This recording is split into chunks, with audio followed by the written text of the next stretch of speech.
आज J25 student से बात रहेगी and since you are in the beginning of your class 11th I want to give you a message. और ये message अगर आपके साथ स्टक रह गया till the end of your preparation, trust me, no one can stop you from clearing this exam. Okay, आगे बढ़ने से पहले this channel gives you a lot of advice related to your exams till your JEE advanced exam.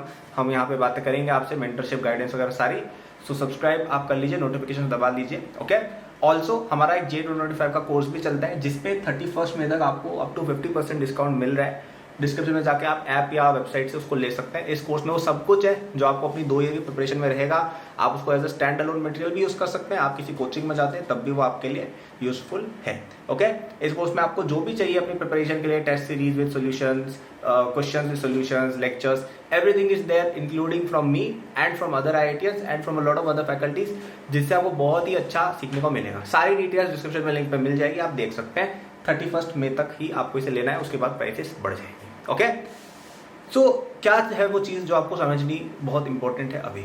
तो देखिए, अगर हम बात करें ना क्लास 12 के स्टूडेंट्स की जो क्लास 12th में भी हैं, okay, if you ask them what is their biggest mistake so far, कि उन्हें सबसे ज़्यादा प्रॉब्लम क्या आ रही है, पता है उन सबका आंसर यही रहने वाला है। Like even I am pretty sure some of you in the comment section are people who are in class 12th right now, right?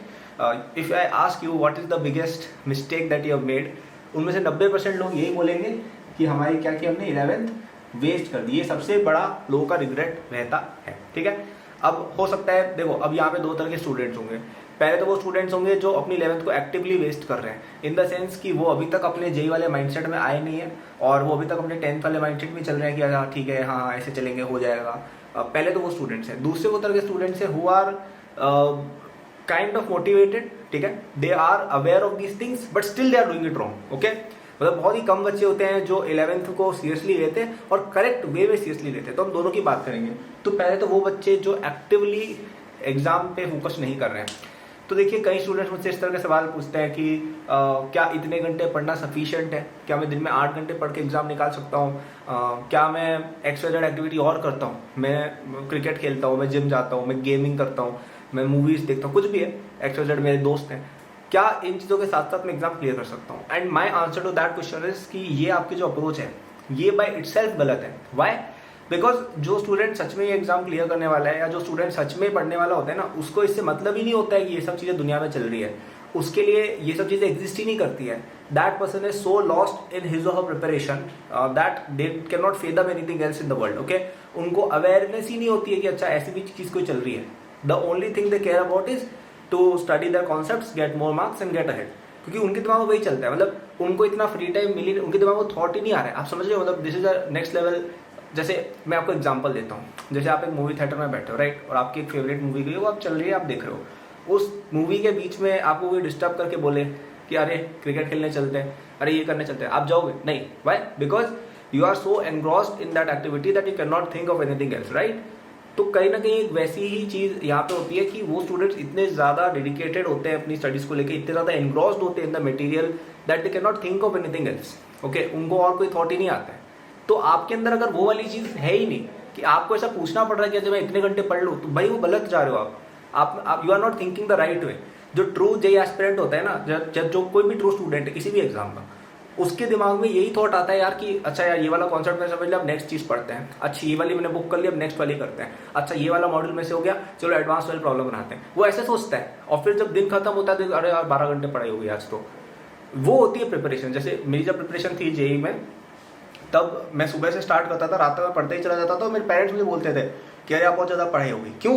क्योंकि इतना ज़्यादा आप एनग्रॉस्ड उस चीज़ में कि आपको ट्रैक ऑफ टाइम नहीं रह रहा है। मतलब आप अगर ऐसे गिन रहे हो ना कि अच्छा आज के 8 घंटे करने थे, चलो 8 घंटे हो गए, तो आप प्रिपरेशन थोड़ी कर रहे हो यार, आप इसको एज एन ऑब्लिगेशन ले रहे हो।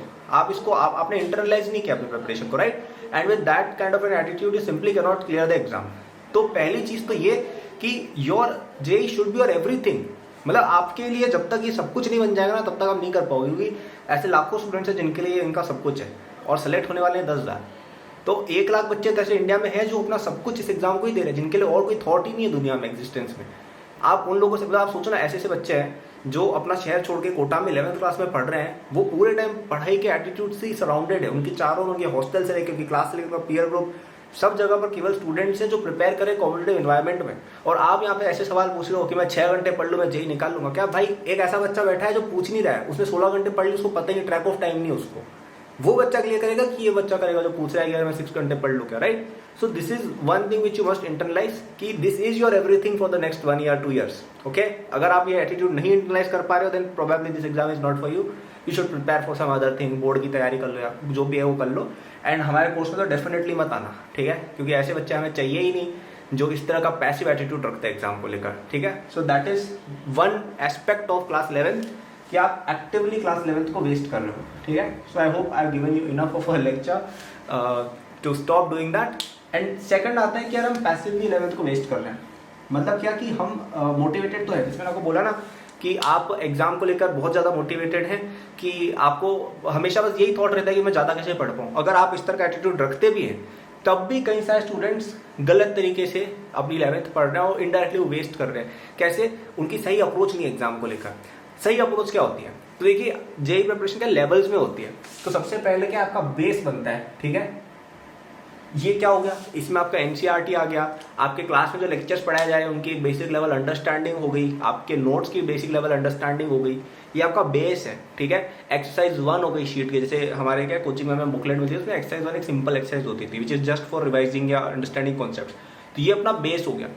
फिर आता है अपना थोड़ा असली ट्रू जेई लेवल स्टफ, जिसमें क्या आ गया, जिसमें आपके कोचिंग के मॉड्यूल में कुछ डिफिकल्ट चीज़ें होंगी, जैसे एक एक्सरसाइज 2 होती है जो क्या होती है, जो थोड़ी सी ज़्यादा इन्वॉल्विंग होती है, या आपके क्लास में भी कुछ कॉन्सेप्ट थोड़े से ज़्यादा इन्वॉल्विंग पढ़ाए जाते हैं। वो हो गया आपका लेवल 2, जो थोड़ा सा ज़्यादा डिफिकल्ट टास्क है, ठीक है। It's not the easiest of things, okay. फिर आता है अपना और ऊपर थोड़ा, ये अपन जेई एडवांस लेवल कह सकते हैं, ठीक है, जिसमें क्या क्या आ गया, जिसमें आप कोई बुक वगैरह कर रहे हो, जैसे आप एच.सी. वर्मा के डिफिकल्ट क्वेश्चंस लगा रहे हो, वर्कआउट एग्जांपल कर रहे हो, आप इरोडो कर रहे हो, आप ए दास गुप्ता कर रहे हो, आप ओलंपियाड के क्वेश्चंस कर रहे हो। ये हो गया अपना और एक नेक्स्ट लेवल की प्रेप। और अल्टीमेट लेवल जो AIR 1 वाली प्रेप होती है ना, जो मैंने की थी, उसमें आप इस सब से बियॉन्ड जाते हो। आप हर एक चीज़ की फंडामेंटल चीज़ों को क्वेश्चन करते हो, आप हर एक चीज़ की रिसर्च ज़्यादा करते हो कि अरे यार ये टॉपिक ऐसा क्यों है, ठीक है, अरे ये चीज़ क्यों है, फॉरेन ऑथर की बुक पढ़ ली। ये होती है असली प्रिपरेशन जो ऑल इंडिया टॉपर्स वगैरह करते हैं, राइट। तो इनका क्या है कि देखो ये लेयर्स में होता है। अब कई बच्चे क्या करते हैं, यहाँ से शुरू करते हैं। भाई ऐसे नहीं होने वाला है। सबसे पहले आपको यहाँ पे शुरू करना है, ठीक है, कि आपका कोचिंग का मटेरियल, आपका बुक्स, एनसीईआरटी समझ में आ रहा हो। फिर हम जाएंगे थोड़ा सा अबव कि यार सब कुछ जो हमें पढ़ाया जा रहा है सब कुछ हमारी समझ में हो। And then we will go on to books, will go on to self study, will go on to solving other coaching materials, and then we will go in to this mode. तो ये धीरे धीरे होगा, ऐसा कोई ज़रूरी नहीं आज ही हो जाए। हो सकता है आप में से कुछ बच्चे अभी केवल ये दोनों ही कर पाए, लेकिन धीरे धीरे जैसे आपकी लेवल बढ़ेगी आप 12th में शायद ये भी कर पाएंगे, और जब आपकी 12th की एंडिंग आने लगेगी आप शायद यहाँ पे पहुँच जाएंगे। बट स्लोली प्रोसेस करें। और अगर आपको इन सब में और हेल्प चाहिए, आपको अगर डायरेक्टली यहाँ पे फटाफट पहुँचना है, you can not reach there by taking some random YouTube videos, nothing. आपको चाहिए एक प्रूवन मेथड, आपको चाहिए एक प्रूवन मेंटरशिप, एक प्रूवन सिस्टम चाहिए जो स्टूडेंट्स को ट्रेन कर पाए इस लेवल तक। एंड वो पूरे इंडिया में केवल एक ही प्लेटफॉर्म देता है which is Acadboost, because this is the only platform in the country which is started by someone who has himself of this exam, okay. तो हमारा 2025 का कोर्स है, उस पर 31st में तक आपको 50% तक डिस्काउंट मिल रहा है, ठीक है। इतना ज़्यादा डिस्काउंट हमने कभी हम रिलीज नहीं करते, ना कभी करेंगे। अभी समर आ रही है, हमने सोचा यार वेकेशन में बच्चों को हेल्प करते हैं, तो आपको अभी ही इस कोर्स को लेना है। इसमें वैसे तो वैलिडिटी प्लान है अलग अलग, 1 month 3 months ऐसे करके, बट आपको मैं सजेशन दूंगा पूरे 2 years का जो जेई 25 तक वैलिडिटी है वो वाला कोर्स लीजिएगा। वो आपको इकोनॉमिकल भी ज़्यादा पड़ेगा, एंड वो आपका 25 तक आपको कोई झंझट ही नहीं है। आपने अभी लिया 25 तक पढ़ना, उसमें आपको सब कुछ मिल जाएगा जो आपको अपनी जेई प्रेप के लिए चाहिए। Everything that you need is there, okay, including a lot of my own content, जिसमें मैंने आपको यहाँ तक जाने का पूरा रास्ता बताया। आपको देखो अगर यहाँ तक जाना है, जेई मेन क्लियर करना है या सिंपल पढ़ाई करनी है, तो आप एकेडमी से मत आओ, मैं खुद ही कह रहा हूँ। आप कोई भी, बहुत सारे आजकल आ गए, आप वहाँ पे पढ़ सकते हो। But if you need the kind of environment, if you need the kind of content which is needed to get here, okay, then this is for you, okay. It doesn't matter आप अपने आप को एक average student consider करते हो, आप अपने आप को एक्स्ट्राऑर्डिनरी करते हो, I don't care where you are right now. मेरा बस इतना सा प्रॉमिस है that with our course, with our methodology, with our content, with our questions, with our test series, you will get here no matter where you're from. Maybe you are from here, maybe you are from here, but we will get you there if you commit your everything, okay. आप अगर इस course को लेके इसको पूरा पढ़ते हो, ending तक मल्टीपल रिवीजन करते हो, जो मैं आपको कह रहा हूँ ना कि दिन में 10, 12, 13 घंटे हम पढ़ाई कर रहे हैं पूरे 2 साल तक, ऐसा हो ही नहीं सकता कि आप IIT में ना जाए, IIT बॉम्बे में ना जाए। You will definitely get there. Any rank you want is within your reach. बाकी लोगों का मैं प्रॉमिस नहीं कर सकता, हमारे प्लेटफॉर्म का मैं प्रॉमिस कर सकता हूँ, ठीक है। सो अगर आपको वीडियो पसंद आई हो, लाइक सब्सक्राइब वगैरह कर सकते हैं। डिस्क्रिप्शन में लिंक है हमारी ऐप का, वहाँ पर फ्री नोट्स आपको मिलते हैं, तो वो तो आपको वैसे भी चेक करनी चाहिए ऐप, ठीक है। वो तो फ्री है, नोट्स तो देखने ही है। और अगर आप अफोर्ड कर सकते हो और अगर आपको अच्छी रैंक चाहिए और अगर आप टाइम देने को तैयार हो, then this course is the ultimate thing that can happen to you. Get it today, get it before 31st May। Thank you for watching, good luck.